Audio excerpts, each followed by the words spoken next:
If you agree with me, put the dude surfing emoji. But if you don't, you can put that black moon. It's cool. You can put the like, dislike button. Don't matter to me. But before you go in that comment section and tell me what you think, I need you to press that subscribe button and press that bell too, so you'll know whenever we put up a video. They ain't never gonna stop me. I'm on a mission.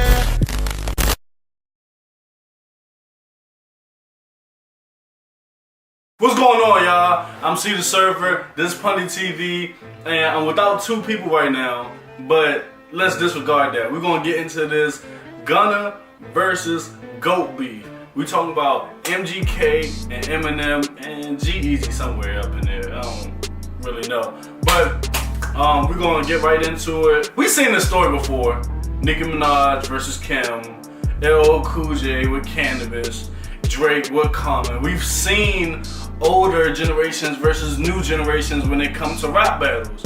So, I mean, it's not new for me, but it is kind of new seeing white on white crime. That is so nice. The only person who seems to have responded musically is MGK, which I have a lot of respect for, because I mean, if you're a rapper, then rap. That's what you do. That's how you get your money. That's how you make your living. So if it comes in the beef, this is what you do. You rap. So breaking down Rap Devil, of course, is a play on Rap God. So MGK starts off with the Haley, my dad's yelling at the mic line. Brilliant line. It's a play on Eminem's older songs when Haley was kind of like the chorus. She was singing the chorus, and I just thought that was a pretty clever bar with MGK, especially coming from MGK, to be honest. I didn't really expect it, so that's made it kind of cool for me. Then he throws shots at him being 46 and sober. We all know Eminem had trouble with staying sober, obviously, with his last couple album names. And him being 46, obviously, this is really being unheard of, really, when a person is approaching 50 and they're still rapping. It's kind of unheard of. Ice Cube been retired. 2 Chainz coming into his 40s recently. Shout out to 2 Chainz.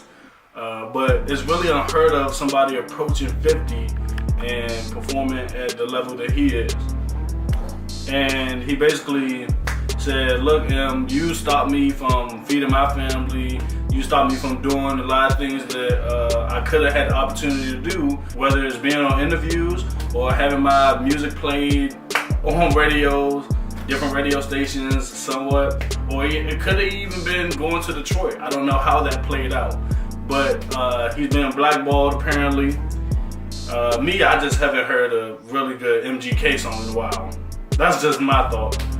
He also acknowledged that M hasn't put out a good album in the last 4 albums, which I kind of disagree with. I remember if we're going to last 4, it will be Marshall Mathers 2, the LP 2, and I was fine with that one. That one was fine with me.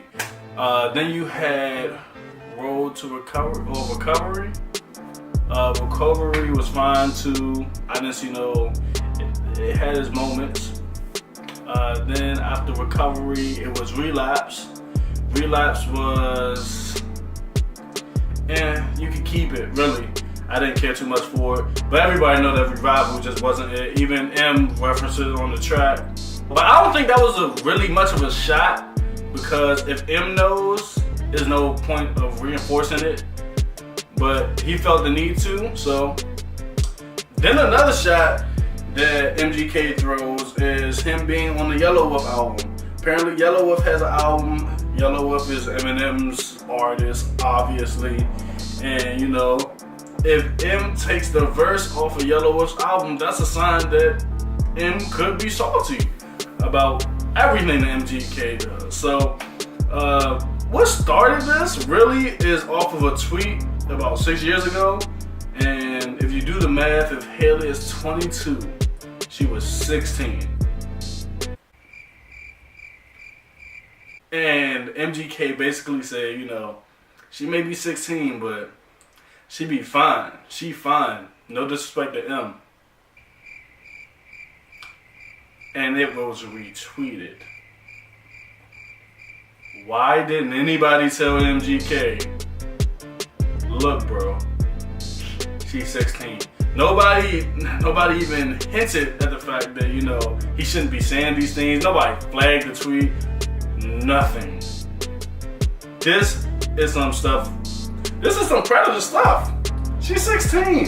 So I don't know what y'all be thinking, but I most definitely would have got him off the streets. Especially if you're thinking about a 16-year-old being fine as hell. I don't know much about that one. But the last thing we're going to talk about is really about how MGK, even throughout the diss, he showed respect to Eminem with saying, look, you're the GOAT. This is your world. You the best to ever do it. But I'm just a young gunner and you're not about to come for me like that. So I admit that that's what I'm most impressed about. And really, to be honest, he just said, look, you're OG and I got respect for them, but I'm gonna have to take you behind the shed. And I'm sorry to say, but every dog has his day. And if MGK is gonna be the one to take out M, which I highly doubt, but if he's gonna be the one to take out Eminem, I would have preferred it to be G-Eazy, but G-Eazy let me down. Cause it just wasn't aggressive enough. Like, it was a solid song, it was a solid comeback, solid diss, I guess. But he needed to be more aggressive. Like, more need to come out. Like, his delivery is fine, but if he just put aggression behind his voice, then it would have been cool with me. I wouldn't have tripped. I would have enjoyed it. But to the public, Jeezy's not really nowhere in this. This is just M and MGK. I had no problems with the diss. The diss was fire. I give it a 7.8 out of 10. It wasn't a legendary diss track, obviously, but because it was to someone that was as legendary, you gotta give him what props is due. He kind of killed it. Honestly, I gotta be sad to say, but I was really kind of disappointed with him with this one. Cause in the song The Ringer, he kind of takes the route that he told himself not to do throughout the whole song.